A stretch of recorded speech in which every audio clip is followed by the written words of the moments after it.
ನಮಸ್ಕಾರ ವೀಕ್ಷಕರೇ, ನಾನು ನಿಮ್ಮ ಗಿರಿಧರ್ ಭಟ್.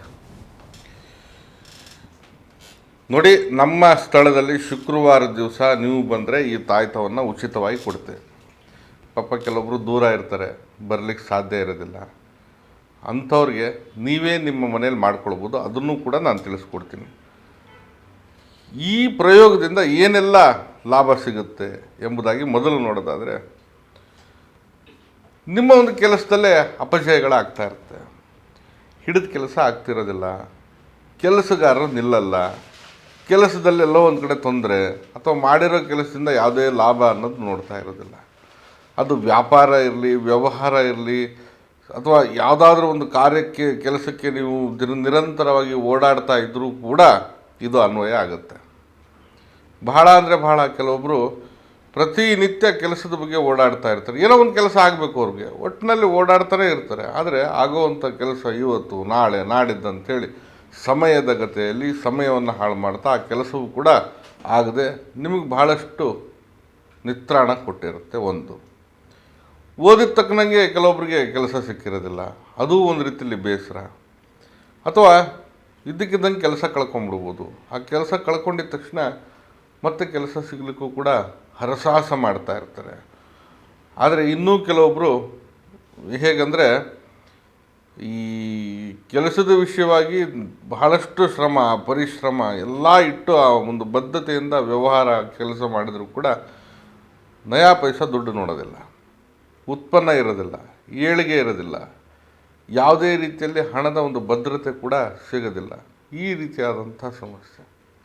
ಅದು ಏನೇ ಇರಲಿ, ಒಟ್ಟಾರೆಯಾಗಿ ಕೆಲಸ ಕಾರ್ಯದಲ್ಲಿ ಜಯ ಆಗಬೇಕು. ನಿಮಗೆ ಸೋಲು ಅಪಜಯ ಅನ್ನೋದು ಸುಳಿಬಾರದು. ಹಾಗೆ ಮಾಡುವಂತಹ ವ್ಯವಹಾರದಿಂದ ಹಿಡಿದು ನಡೆಯುವಂಥ ಕಾರ್ಯಗಳ ಬಗ್ಗೆಯೂ ಕೂಡ ಎಲ್ಲ ರೀತಿಯಾದಂಥ ಒಂದು ಲಾಭಕರವಾದಂಥ ಒಂದು ವ್ಯವಸ್ಥೆ ನಿಮಗೆ ಸಿಗಬೇಕು. ಆ ಮಟ್ಟಿಗೆ ನೋಡೋದಾದರೆ ಈ ಪರಿಹಾರ ನಿಮಗೆ ಬಹಳ ಶುಭ ಫಲಿತಾಂಶ ತಂದುಕೊಡುತ್ತೆ. ನೋಡಿ, ಶುಕ್ರವಾರದ ದಿವಸ ಈ ತಾಯ್ತವನ್ನು ನೀವು ಮಾಡಿಕೊಳ್ಬೇಕು. ಮೊದಲು ಭುಜಪತ್ರೆಯನ್ನು ತೆಗೆದುಕೊಳ್ಳಿ. ಭುಜಪತ್ರೆಯಲ್ಲಿ ಕಪ್ಪು ಮಸಿಯಿಂದ ಈ ಒಂದು ಯಂತ್ರವನ್ನು ಬರೀರಿ. ಯಾವುದಾದ್ರೂ ಒಂದು ದಾಳಿಂಬೆ ಕಡ್ಡಿನ ತೆಗೆದುಕೊಂಡು ಯಂತ್ರ ಬರೀರಿ. ಏನು ಯಂತ್ರ? ಮೇಲೆ ಅಡ್ಡವಾಗಿ 3 ಕಲಂ, ಉದ್ದವಾಗಿ 3 ಕಲಂ ಹಾಕಿ 11, 6, 13, 12, 10, 8, 7, 14, 9 ಇದು ಈ ಒಂದು ಯಂತ್ರದಲ್ಲಿ ಬರೆಯುವಂಥ ಸಂಖ್ಯೆಗಳು. ಕನ್ನಡದಲ್ಲೇ ಬರೀರಿ, ಆದಷ್ಟು ತುಂಬ ಶುಭ. ಅದು ನೋಡಿ, ಈ ಭುಜಪತ್ರೆಗೆ ನೀವು ಬರೆದಿರ್ತೀರ, ಇದನ್ನು ಧೂಪ, ದೀಪ, ನೈವೇದ್ಯಾದಿಗಳಿಂದ ಪೂಜೆ ಮಾಡಬೇಕು. ಎಷ್ಟರ ಮಟ್ಟಿಗೆ ಅಂದರೆ, ಒಂದು ಒಳ್ಳೆಯ ರೀತಿಯಾದಂಥ ಪ್ರಶಸ್ತಕರವಾಗಿ ಪೂಜೆ ಮಾಡಿ. ಧೂಪ, ದೀಪ, ನೈವೇದ್ಯಗಳನ್ನು ಇಟ್ಟು ನೀವು ಪೂಜೆ ಮಾಡಿದ ನಂತರ 1008 ಬಾರಿ ಈ ಮಂತ್ರವನ್ನು ಇದರ ಮುಂದೆ ಕುಳಿತುಕೊಂಡು ಪಠನೆ ಮಾಡಿ.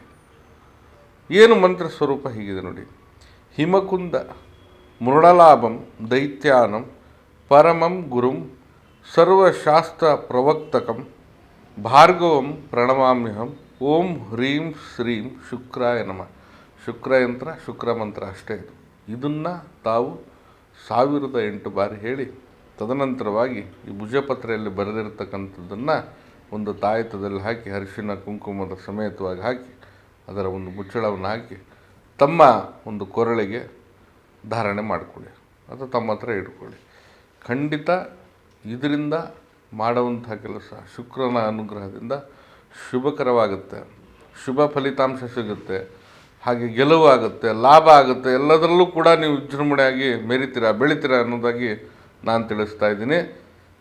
ಇನ್ನೂ ನೋಡಿ, ಶುಕ್ರವಾರ ದಿವಸ ನಮ್ಮ ಕಚೇರಿಯಾಗಿ ಬಂದೆ ತಾವು ಉಚಿತವಾಗಿ ಯಂತ್ರವನ್ನು ತೆಗೆದುಕೊಂಡು ಹೋಗ್ಬೋದು. ಅದೇ ರೀತಿಯಲ್ಲಿ ದೂರದಲ್ಲಿರ್ತೀರ, ಬೇರೆ ಬೇರೆ ಊರಿನಲ್ಲಿರ್ತೀರ, ತಮಗೆ ಬರಲಿಕ್ಕೆ ಸಾಧ್ಯ ಆಗೋದಿಲ್ಲ, ಅಂಥವ್ರಿಗೆ ನೀವೇ ನಿಮ್ಮ ಮನೇಲಿ ಮಾಡ್ಕೊಳ್ಬೇಕಾಗತ್ತೆ ಅಷ್ಟೇ. ನಮ್ಮ ಕಚೇರಿ ನಿಮಗೆ ಗೊತ್ತಿದೆ, ಜ್ಞಾನ ಭಾರತಿ ಯೂನಿವರ್ಸಿಟಿ ಕ್ವಾರ್ಟರ್ಸ್ ಸರ್ಕಲ್ ಬೆಂಗಳೂರಲ್ಲಿದೆ. ಬರೋರು ಒಂದು ಫೋನ್ ಮಾಡಿ ಸಮಯವನ್ನು ನಿಗದಿಪಡಿಸ್ಕೊಂಡು ಬನ್ನಿ. ಹಾಗೆ ನೀವು ಈ ಶುಕ್ರವಾರ ಬಂದರೆ ಉಚಿತವಾಗಿ ತೆಗೆದುಕೊಂಡು ಹೋಗ್ಬೋದು.